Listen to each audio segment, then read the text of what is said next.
Okay. So, what are the big takeaways from this VOD? Okay, what should we be thinking about? Well, first and foremost, it was nicely done that we were playing around the objective. We were bullying people off the objective. We were making their tanky lineup pay fucking like hell constantly. Anytime they wanted to get like the big demonstration of like the proof of concept here was back here on our push through phase 2, where it was literally just like their tanks could just do nothing but look at us and couldn't do shit. So it's points like this where we just suddenly get on the payload. And now that we're rolling, it's like, what can they do to dislodge us? Anna's just pumping healing into us, and as long as we are getting healed by this Anna, Winston can't stay on the payload. He's got to get the fuck away. D.Va can't get near the payload. Reinhardt can't get near the payload. And if they even try, we can try and punish them with the hook. I think we should have gone for the Winston there. Just FYI. Why the Winston? Because if you put the hook here, there's just more surface area to grab onto. So if you see, this is like a step back. This for Winston is a step in a weird direction. There's more chance of punishment there. It's just in my experience, that sort of thing works better, I don't know. That's my intuition. But you see, like, D.Va drops down, instantly has to fucking run away, can't do shit. Winston, barrier pops, can't do shit anymore. Gets hooked, gets killed. No problem. Sure, D.Va's pissing around in the back, but they're just all over the place and not stopping the payload rolling forward. During this entire process, the payload is moving and moving and moving and moving and moving and moving and moving. If you want to watch a really good pro team about like how to stop payloads, Rogue. Rogue are really fucking good at doing this. But they'll constantly have people just tapping the payload, stopping it moving. But this entire push, it wasn't like we won a fight here. It wasn't like a battle was joined and we won it. It was just they couldn't stop the payload moving because Roadhog was just stood on it. And this is the power of Roadhog around objectives. This is why Roadhog is a tank, in that he creates a space where people cannot move into. Similar to how Reinhardt creates a space that people cannot move into very close to him, and a space behind him that is protected. You create that space by just being like a zone of exclusion, and you just push people away. Except for Junkrat, of course. Loves him dearly. Questions. Now is a good time for questions. Now is a good time to ask some Roadhog questions. Other thing, just keeping an eye on our ammo. Always a skill worth focusing on Roadhog. Making sure that we are taking our time occasionally with hooks, like when we are fighting in very crowded situations. The urge to just like flick hooks out constantly is really high, but take it a second, like not even a second, like half a second longer. Making sure that the hook lands, generally I find is worthwhile. What was more BS before Hook 2.0? Scatter Arrow or Roadhog Hook?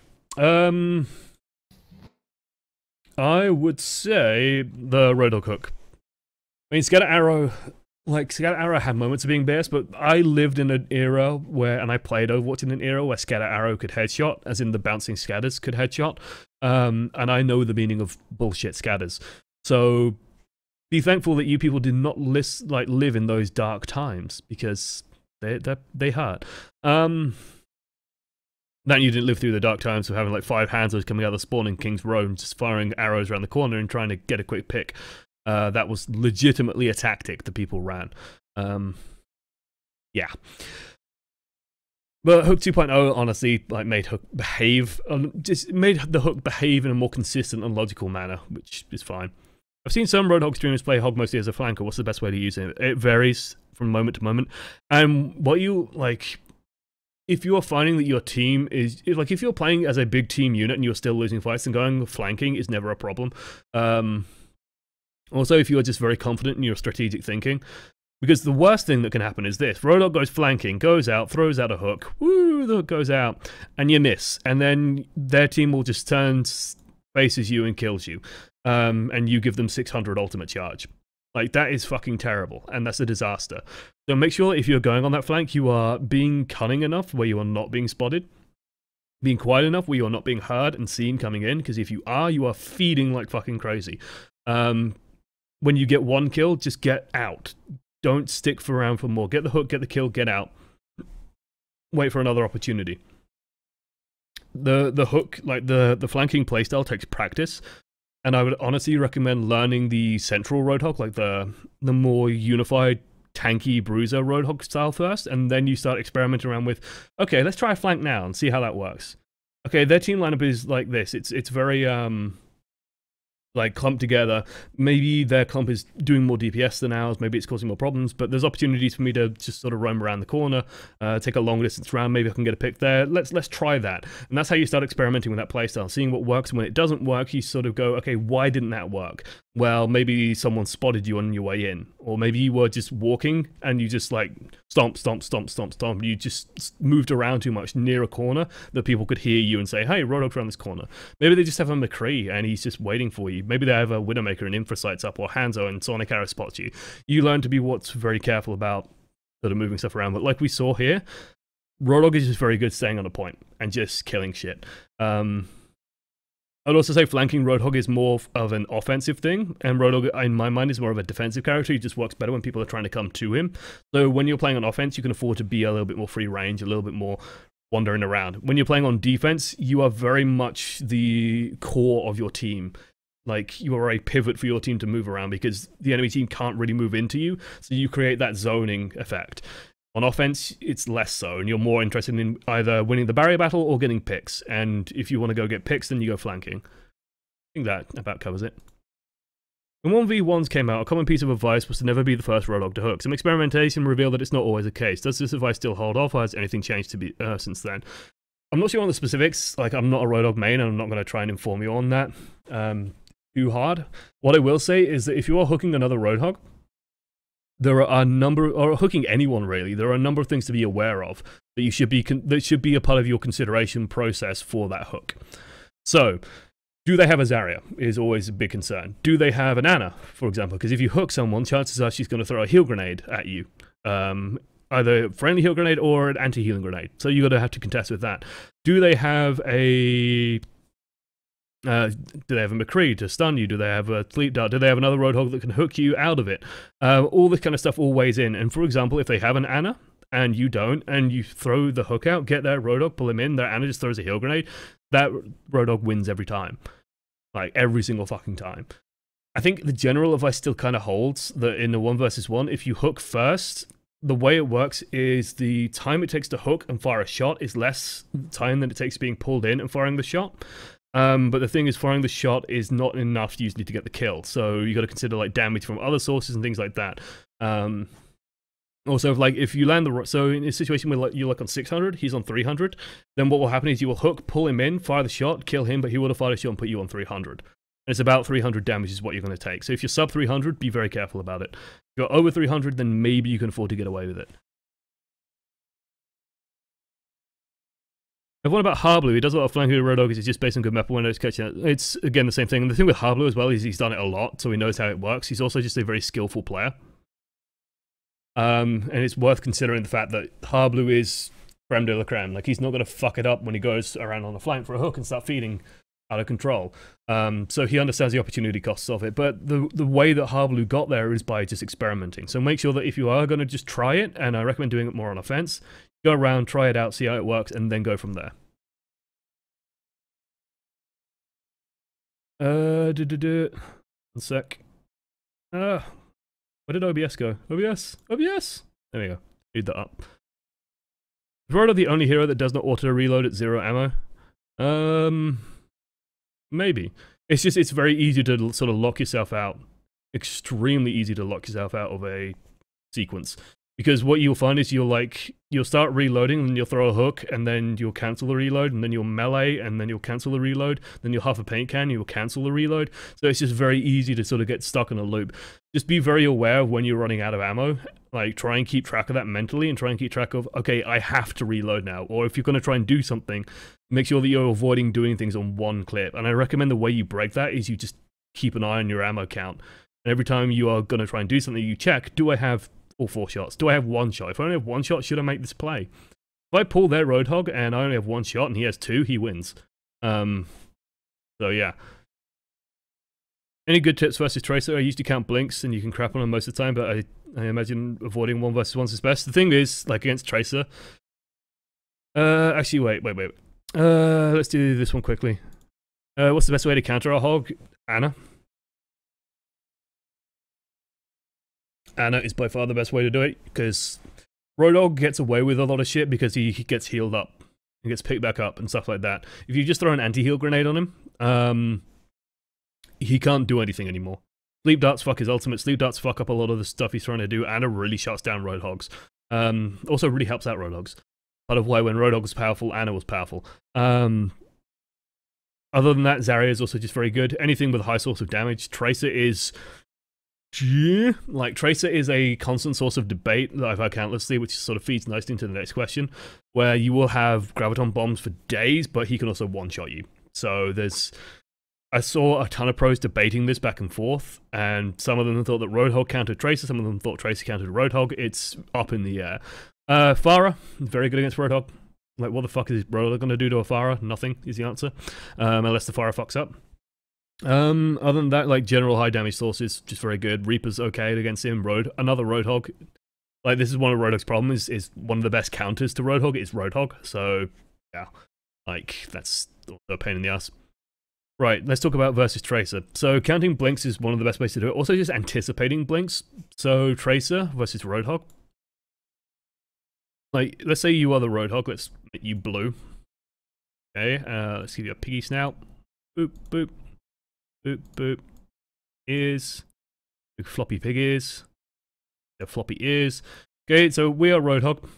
And we've got Tracer. And so Tracer comes in, she runs in, and she starts shooting at us. We turn to face her. First thing she's going to do is anticipate a shot, and she's probably going to blink to the side. And so you have to anticipate the fact and understand the fact that she's going to blink. And so you have one of two choices. Either you fire shots and you try and bait out the blinks. So she blinks once, she blinks twice, she blinks a third time.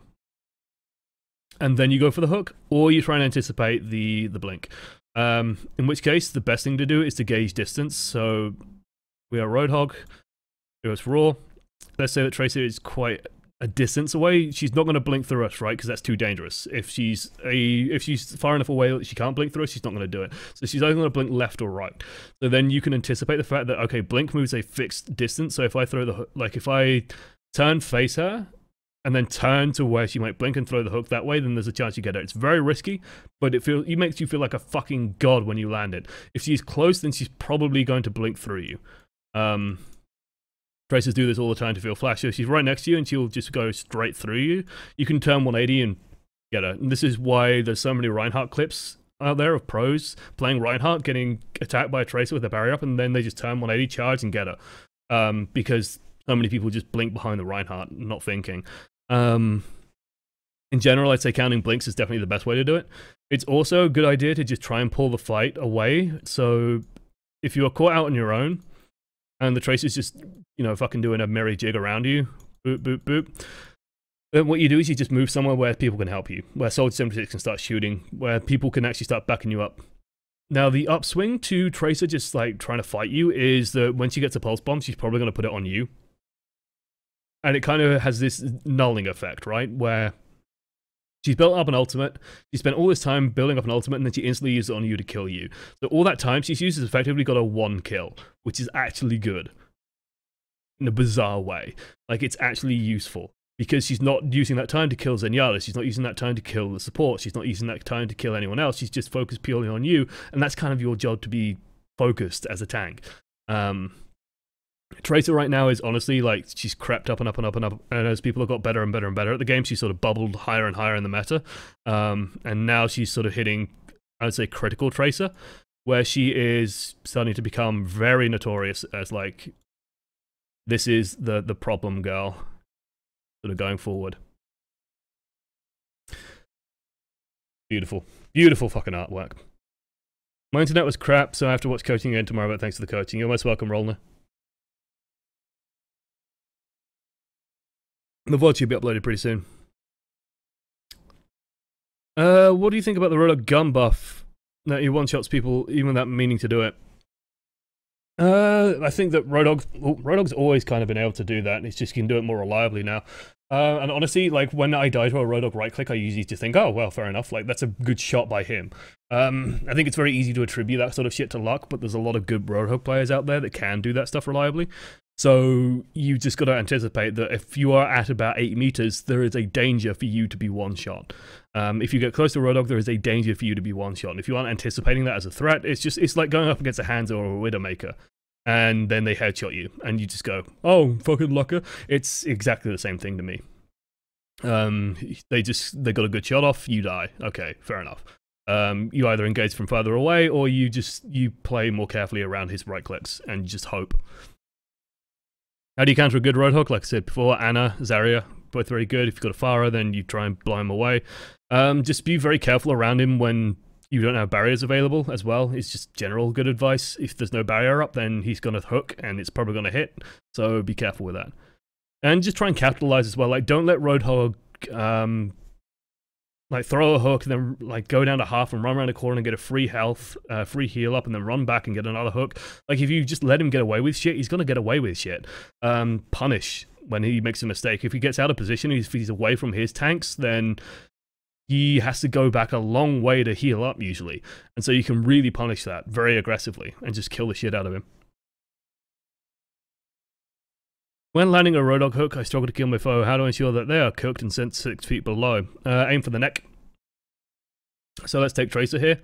Here's the neck, and she's got a nice bomber jacket on. The Chronal Accelerator. Down here. Straps. There we go. Tracer, and she's giving us a wave. Boop, boop. Boop, boop, boop, boop. Whatever. There's Tracer, okay? Believe it or not, this is Tracer. And so we've hooked Tracer, and she's going, hello, love. We want to aim about here. About the neck. And the reason why is because about half your shot goes into the head, and then about half of it goes into the body. If you aim fully for the head, then most of the shot misses, and so you don't actually get the same amount of damage. You mostly want to aim about the neck. You understand that they will be pulled, like I said, onto the floor and directly in front of you. Also, hold down W as you do it, so you will take a step forward slightly while firing, and that's also will give you more damage as you are closer range. Meleeing after the shot as well is just a better way to confirm it. I think the key thing is also just to understand what heroes will be one-shot reliably and what heroes won't. So Ana, for example, will not be one-shot reliably, so you generally have to do something a little bit extra. While Soldier 76, for example, will be one-shot. Reaper will be one-shot, I believe. Bastion, I think, even gets one-shot as well. Bastion, I think, barely survives it, unless you don't melee or something.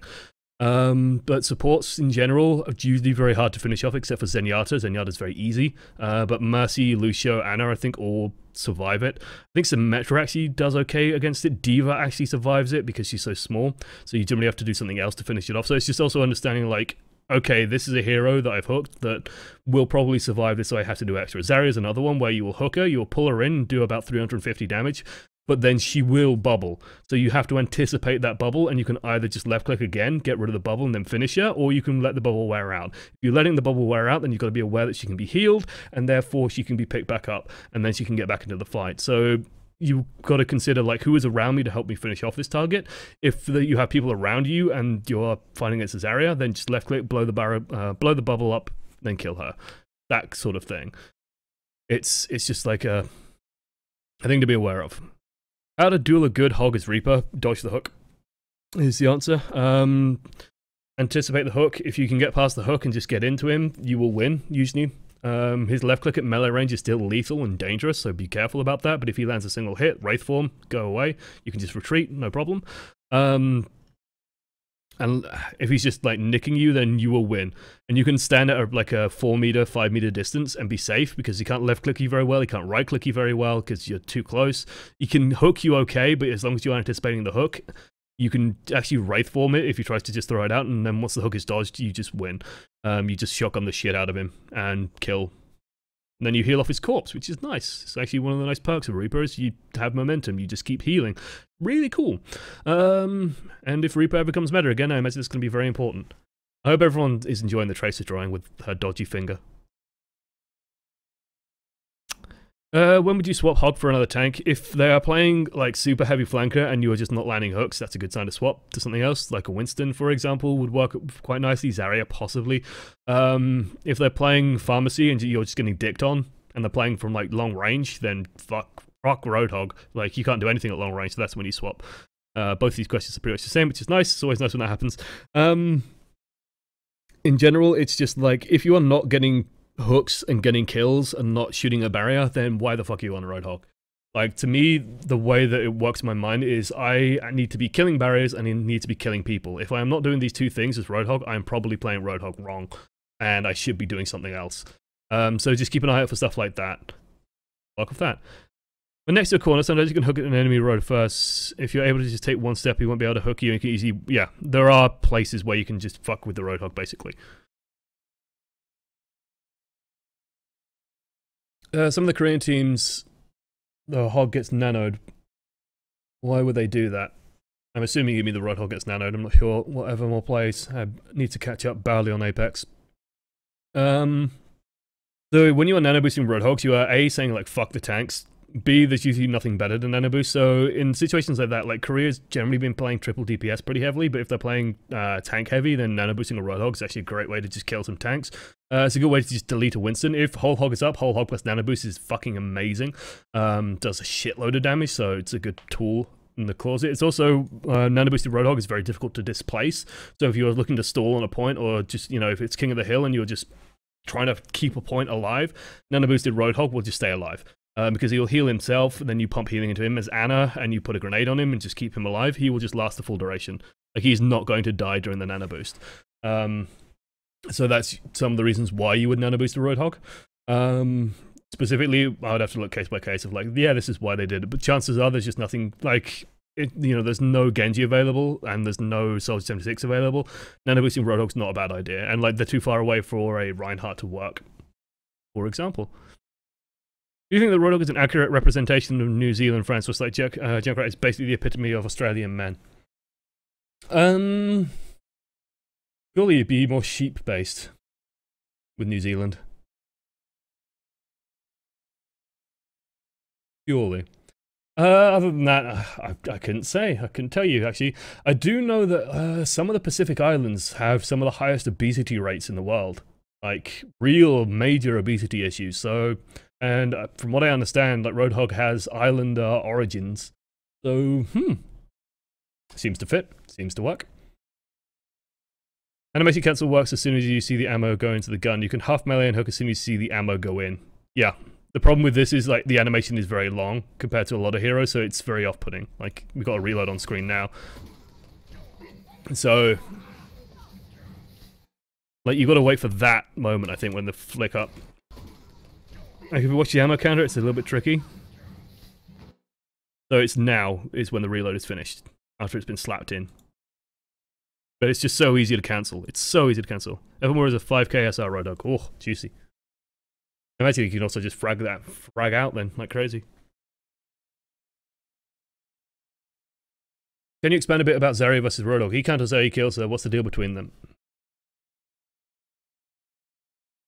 Okay, so the deal is, once the barrier, like, Zarya fucks up a lot of what you're trying to do, but once the barriers are down, she's a free kill for you, basically. Because if you pull her in and she doesn't have a barrier, you will deal enough damage to put her at critically low health. She has no escape options anymore, and she will just die. The thing with Zarya is you have to burst her down. Because if you don't burst her down, she can get another barrier up, and then her shields start regenerating. She gets around the corner, she gets healed, she comes back, she barriers up even more, she keeps the damage rolling, she stays on 100% charge, she's just fighting everyone, killing everyone 1 versus 1, no fucking problem. You have issues.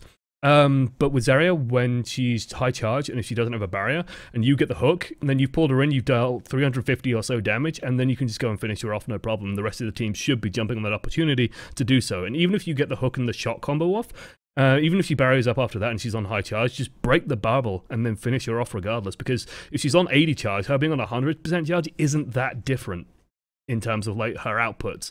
Isn't that different in terms of how you treat her in the fight. So you just blow it up, put her on 100 charge, sure, whatever, because you're going to kill her 2 seconds, well, not even 2 seconds, 2 split seconds later. And so you do that instead. The thing that Zarya fucks you with is that if you land a hook on someone, she's going to bubble it. Like, it's easy life for the Zarya. So yeah.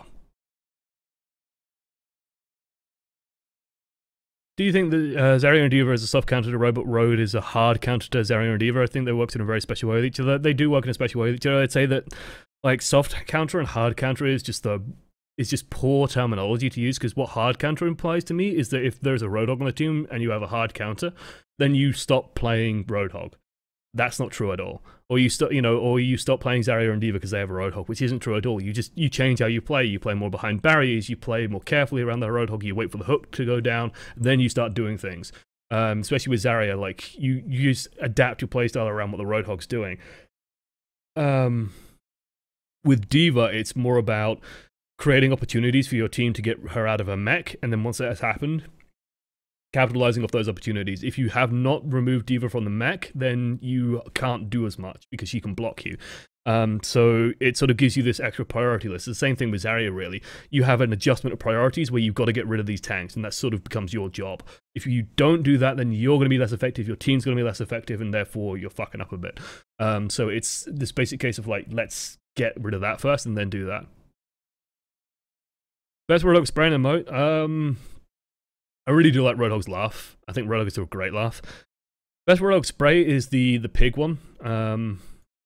Looks like this, where it's like front on view and then it's like circles, got like the nose and then like the big eyes. That looks derpy as fuck, but you get the idea. I really like that one, because the thing with that one is you put it on the front of the payload and then it looks like the payload has a face on it, and that's cool. Draw us a tracer? Yeah, I did draw us a tracer. What are your thoughts on Road's damage output? Need to know if it's fine as it is. I think it's fine as it is. I think Roadhog just has a high skill cap. That's actually an almost decent drawing. Thank you. Thank you. We just caught up to the drawing. I should probably be finishing up. There we go, sheet-based. I apologize to all my New Zealandish viewers, all my Kiwi viewers. Feels bad, man. Hey, we caught up. Okay, thank you guys for joining us. Actually, that's no more questions. It's a good time to finish up as well. So yeah, thank you for watching to the end. If you do want to submit footage to Coaching the Many, the link is in the chat and it's in the description, and I'm going to tell you about it now anyway. So send footage to oamreviews@gmail.com, include the hero name in the title, include the rank, include a little bit in the email about some of the problems you had in this game or in whatever game you're sending in. You can record it with Shadowplay, OBS, I don't care. Try and make sure the bitrate is as high as possible, at least 30 frames per second as well, ideally, just so it looks okay to watch and isn't going to make anyone ill.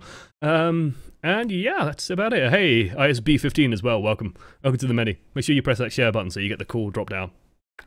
Otherwise, yeah, that is it. Just come by, watch us live as well, 10 PM British time. That's British summer time at the moment, BST. Friday and Saturday, just watch watch my Twitter as well. I tweet everything like an hour or half an hour before I start the show, and then again when I start it, so you'll get notified then, or come follow the stream or something. I don't know, figure that out. Okay, thank you for watching to the end, guys. I'll see you guys tomorrow for more Coaching the Many. Toodles.